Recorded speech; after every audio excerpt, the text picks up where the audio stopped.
sepuh ingkang kinurmatan. Kadang-kadang perdo kula ingkang sampun rawuh sugeng dalu. Kadang taruna ingkang sampun rawuh matur nuwun. Panjenengan sedaya sampun kersa ngrawuhi pahlatan menika. Cekaos pambuka menika sampun dibuka kalian Pak Mudin, Pak Lurah. Kalau saya mengatakan yang sama lagi, itu pasti akan kedaman-daman. Yus bengi, ngatur. Mekaten. Nun sewu Mas Ayu Sinta Mataram. Kawula cobi badhe cariyos bab lelampahan panjenengan ngantos dhateng desa Ngaglik. Ngapunten menawi wonten rembak ingkang klentu.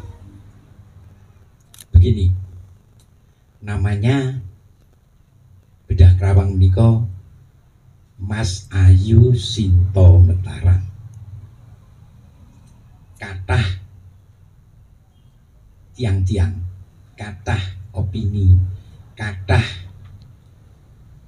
pendapat yang mengatakan bahwa Mas Ayu ini macam-macam. Kalau melihat ada candi, terus melihat ada patung, melihat ada macam-macam. Oh, ini pasti zaman sebelum Islam. Terus ada juga yang mengatakan Mas Ayu Mataram menika pelarian dari Jawa Tengah, yaitu dari Surakarta. Nanging wonten ingkang cariyos menika saking Yogyakarta. Mekaten, saking gelar Mas Ayu Sinta Mataram menika jelas-jelas menika gelar saking Surakarta. Wonten paprentahanipun Pakubuwana. Mas Ayu menika gelar kangge garwa ampilan. Nggih menika selir. Menawi garwa Padmi menika Bendoro Raden Ajeng. Terus wonten ngandhapipun wonten Raden Ajeng. Terus ngandhapipun malih wonten Raden. Terus wonten Mas Ayu. Terus wonten Mas Agung. Terus wonten malih Mbok Ajeng. Menika urutanipun. Tegesipun Mas Ayu Mataram menika jelas saking Surakarta. Inggih menika garwa ampilan saking Pakubuwana.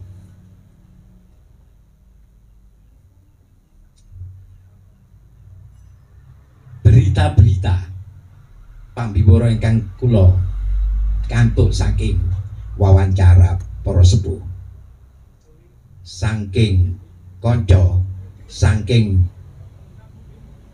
manuskrip ingkang saged kawula waos. Ngapunten, ini khususnya pertama kali tentunya saya tidak akan ngomong langsung Ngaglik. Pertama kali Batu menika wonten serat Centini pupuh Asmarandana padha kaping 54. Batu menika kasebut risisir. Menika daerahipun ngantos Songgoriti ingkang dipun cariyosaken Songgoriti. Panasika kilo-kilo, ademe kaliwat-liwat. Artinya ada sumber yang mengatakan demikian. Artinya di Batu sudah ada desa namanya Risisir. Menika bagian dari distrik Penanggungan. Menika mulai bentek ngantos Ngilen, Sapenggilen. Terus king menapa menika dalam sebataken supaya kene iki gak salah langkah. Supaya menurut tarikh, menurut tahun itu pas, supaya enggak ngeladrah, supaya bener sakjane iki sapa. Wonten berita malih bilih Mas Ayu Mataram menika Mijilipun tahun 1813 kala paprentahan Pakubono sekawan. Paprentahan Pakubono sekawan menika saya tak ngerpek. Pakubono sekawan menika tahun 1788 ngantos 1720 kali doso. Lah Mas Ayu Mentara menika mijilipun tahun 1813 ateges wonten pamrentahan menika.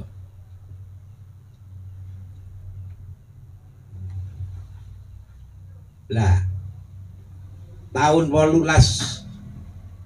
selangkung menika wonten ontran-ontran. Iya kalau Mas Ayu menika umur 12 menika wonten perang Diponegoro. Wonten Surakarta, pemberontakan terbesar yang terjadi dan kerugian Belanda paling besar. Dados kalau dia laskar umur 12 sampai umur tahun 30 habisnya, itu kira-kira ya sampai umur 17 tahun. Apakah dia laskar atau bukan, itu tentunya susah dibuktikan. Nanging ngapunten, menawi Mas Ayu menika kagungan ageman wonten patrem, wonten apa itu senjata-senjata ingkang dipun agem kalian Mas Ayu Mentara. Menika anak turunipun kathah ingkang kagungan peninggalan menika. Lah kala Pakubono gangsal Mas Ayu Mentara sampun apa ya, kalau orang sekarang ki wis dadi gadis lah. Nanging kok gak yakin kalau saya itu beliau adalah gawa ampilane Pakubono V. Pada saat Pakubono VI rame-ramenya perang Diponegoro itu beliau sudah umur 17 tahun, wis pantes lah omah-omah gitu kira-kira.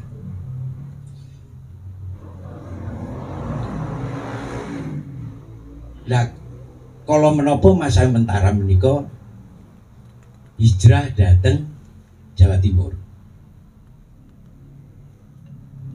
Mas Ayu Mentara hijrah dateng Jawa Timur menika udakara tahun 1834.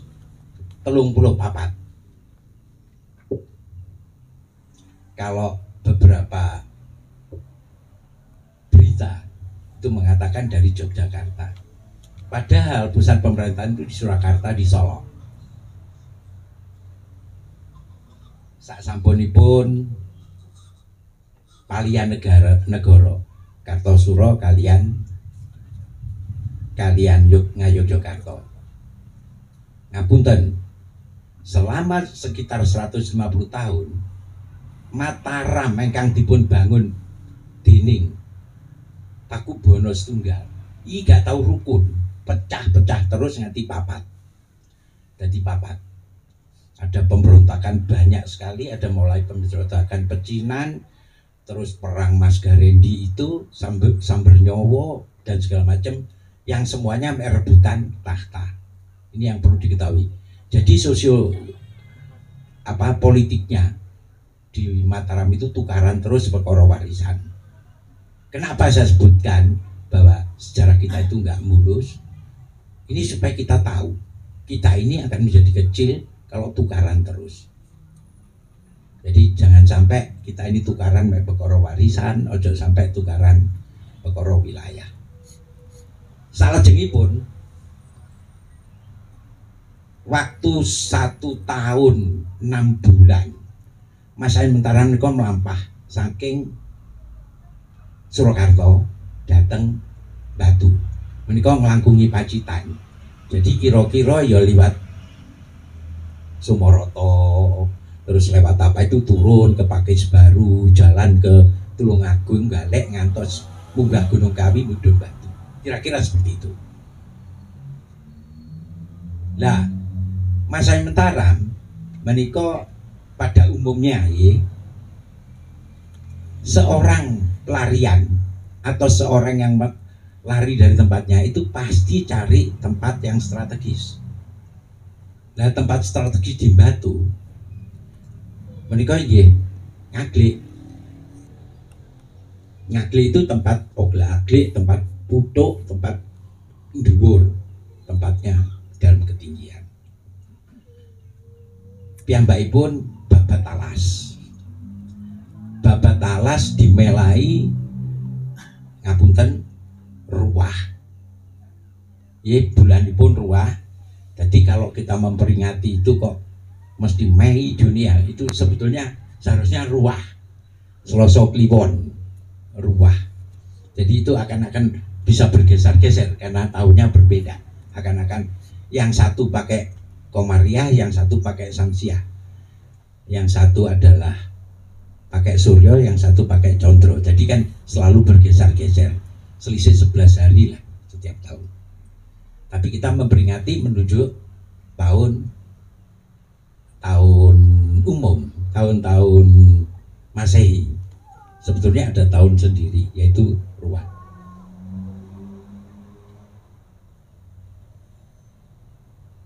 Kenapa? Dulu waktu masuk di sini, beliau menurut berita juga itu omai gede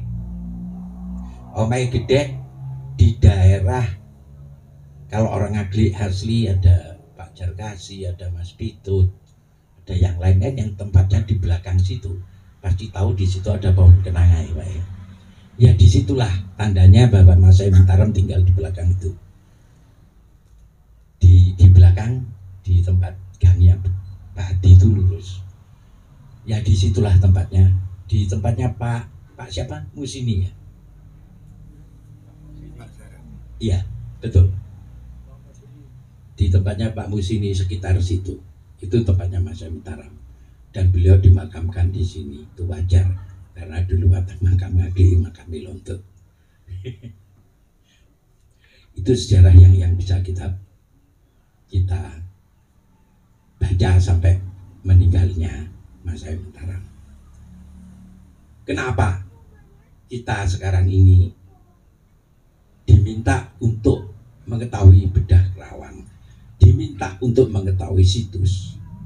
Sebetulnya ini sudah permen kalau nggak salah, ada permen 18 ya Mas ya.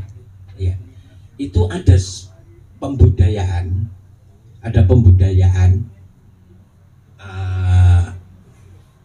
undang-undang mengenai kebudayaan, itu ada 10 borang.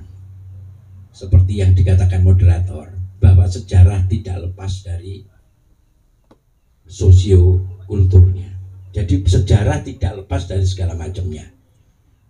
Kalau 10 borang yang dilakukan itu salah satunya situs, seperti ini situs. Terus ritus, bagaimana sistem panembah yang ada di Ngaglik.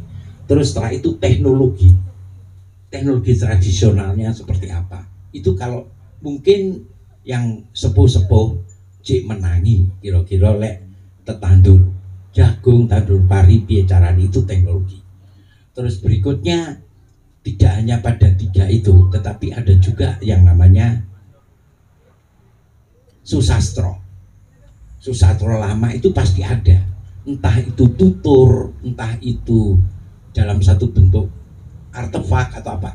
Sastro dalam bentuk tidak hanya kata ataupun tulis, tapi relief kalau ada, kalau nggak ada barangkali petilasan-petilasan yang ada. Ada 10 borang, tapi rasanya tidak semua yang perlu kita sebut karena banyak yang tidak ada ininya. Tapi yang penting satu adalah situs, ritus, terus teknologi modern, teknologi tradisional, permainan nasional, sama sastra. Itu yang perlu kita gali sedalam-dalamnya, karena yang lain pasti jarang sekali ditemukan. Kenapa pemerintah seperti itu? Karena sejarah-sejarah bangsa kita selama ini itu banyak sebagai sejarah pembodohan dan pencemakan sejarah. Yang kita yakini Candi Prambanan dibuat 1 hari. Itu pasti pembodohan. Di sana pasti ada kultur yang baik, ada pemerintahan yang baik, ada ekonomi yang baik, ada teknologi yang baik, ada pengetahuan yang baik. Tidak ujuk-ujuk Bandung Bondowoso nyeluk demit tadi candi. Itu pembodohan. Sebetulnya tidak hanya itu. Ada kata-kata gotong royong, ada kata-kata toleransi, ada kata-kata ini. Sanjaya sama Sailendra, ini satu contoh. Itu berbeda agama. Candinya jadi semua. Yaitu Candi Borobudur dan Candi Penataran. Prambanan. Luar biasa. Tidak ada eker-ekeran perkara candi. Dan akhirnya Borobudur menjadi candi Buddha Krishnamurti, lek neng Indonesia ora. Terus Penataran tetap jadi Candi Sewu. Ini kenapa? Inilah teknologi leluhur kita yang selama ini kita buang. Demikian juga dengan sastra-sastra kita. Kenapa kita harus belajar sastra dengan benar? Sastra kita itu banyak yang ngapusi dan mematikan kita. Apalagi terakhir-terakhir ini sama sekali mematikan. Satu contoh, ngapunten, Pak Sakerah jadi ini preman dan selalu mati. Perlawanan rakyat selalu mati. Tidak ada rakyat yang menang melawan itu. Padahal belum tentu kan ceritanya seperti itu. Terus ada juga kayak Tawangalun yang nggak pernah terjajah, dinyatakan juga mati. Dinyatakan sebagai Minak Jinggo jahat. Tapi sampai ngomong nang Banyuwangi Minak Jinggo jahat, pateni wong. Loh, ini satu contoh. Dan jangan mencoba. Kasihan nanti leluhur kita. Mergo aku iki wong asli Batu, aku wis tak gambung-gambungke bahwa aku iki turunan iki. Janganlah. Nanti kalau Anda dianu DNA-nya malah kisinan. Mending begini, spirit hidupnya, perjuangan hidupnya, bagaimana dia mencapai kota Batu, bagaimana dia bedah Lawang, spirit itu yang harus kita contoh. Seperti Mas Ayu Mentaram, seorang wanita dari keluarga kerajaan hadir di sini, mulai dari Omah Gedek. Tentunya kalau di istana nggak mungkin Gedek. Mulai mau babat pertama kali yaitu daerah Pangonan, terus daerah Ngemul. Sebetulnya Ngemul ini kata-kata Belanda dari molen, di mana tempat roasting, tempat goreng kopi. Terus ada daerah Suketan. Daerah Suketan jangan dibayangkan sampai ke sana. Ya, daerah Suketan. Daerah Suketan itu pasti pinggiran kali. Kenapa demikian? Di situ ada jurang buntung. Terus di sana ada tempat berhenti. Tempat berhenti sepertiga hari kalau dari Conggoriti menuju Singosari. Artinya ada tempat berhenti di sana. Ini ada artikel yang mengatakan demikian. Ini terbukti dari apa? Ditemukan patung di sekitar belakangnya rumahnya Hadi, depan Namsat. Itu ditemukan patung Garuda Wisnu, tapi nggak jangkep. Wetenge bolong, artinya itu tempat saluran air. Saya yakin itu tempat saluran air.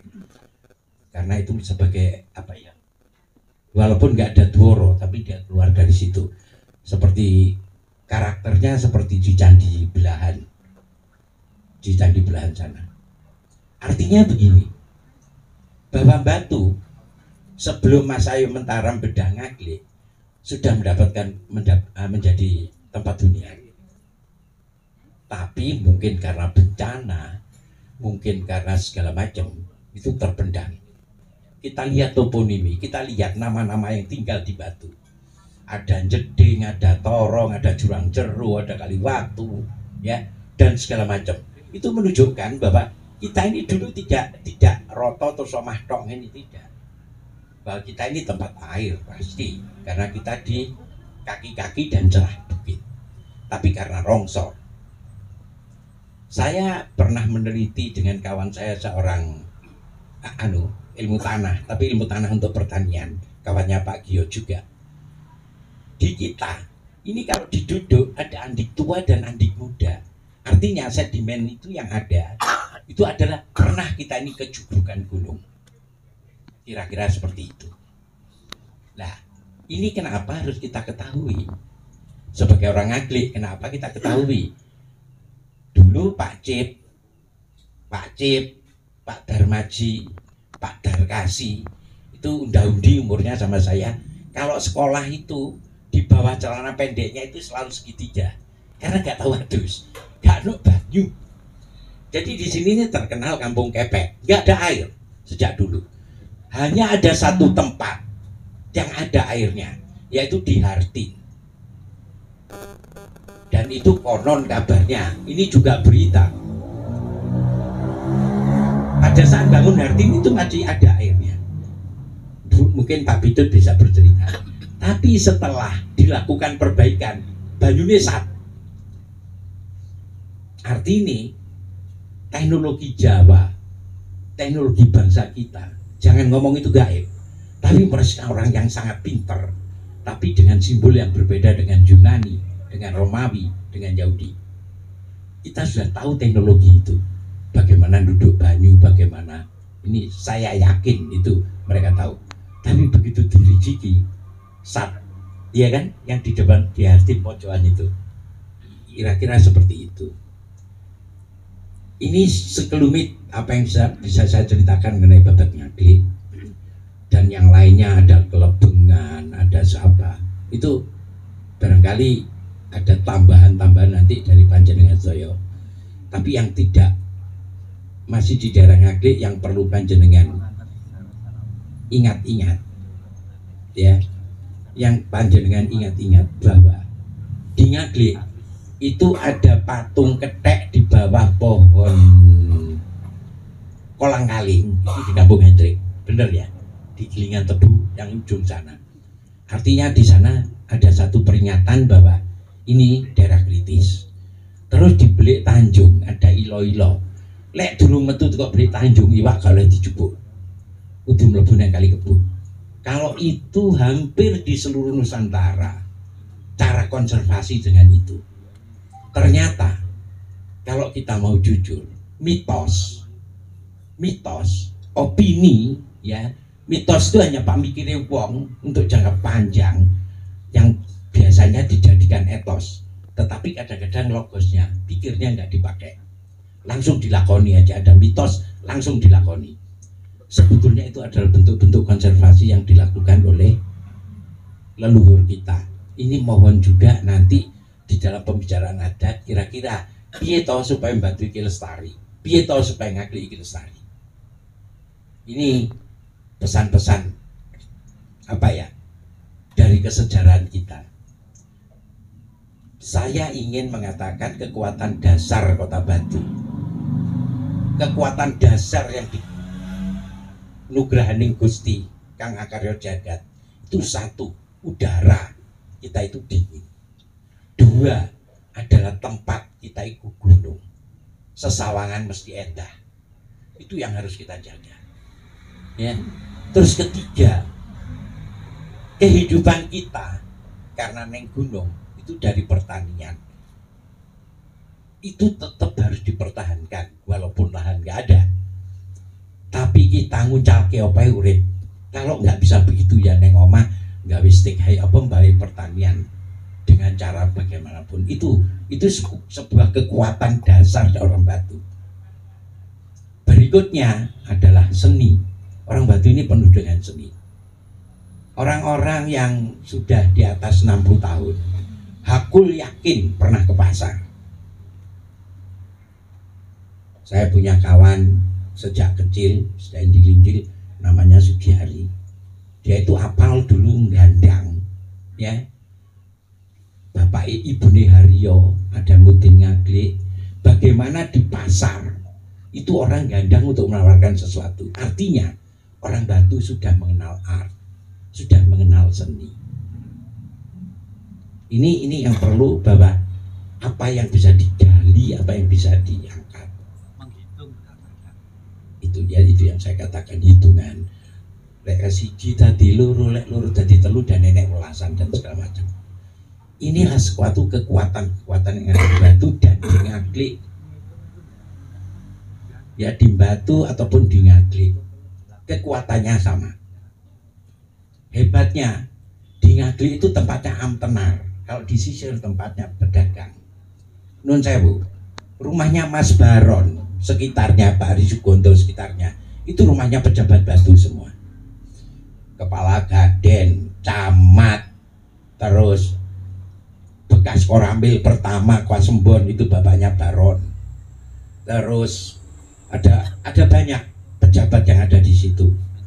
Terus ada Pak Kumis, ya. Siapa yang kenal Pak Kumis? Kumis Pos itu juga bapaknya Bu Arnani, bapaknya Mbak Tibu, apa segala macam, tinggalnya di Ngaglik. Pokoknya pejabat batu banyak yang di Ngaglik itu. Kalau Sisir itu hampir semuanya pedagang. Hanya 1-2. Yang tentara yang banyak itu di Torong. Sisir dengan Torong beda dulu. Orang Ngemul kalau mau ke pasar itu ayo nang Batu. Encik itu dulu kok Batu ya, Darmaji Encik kalau ngomong gitu.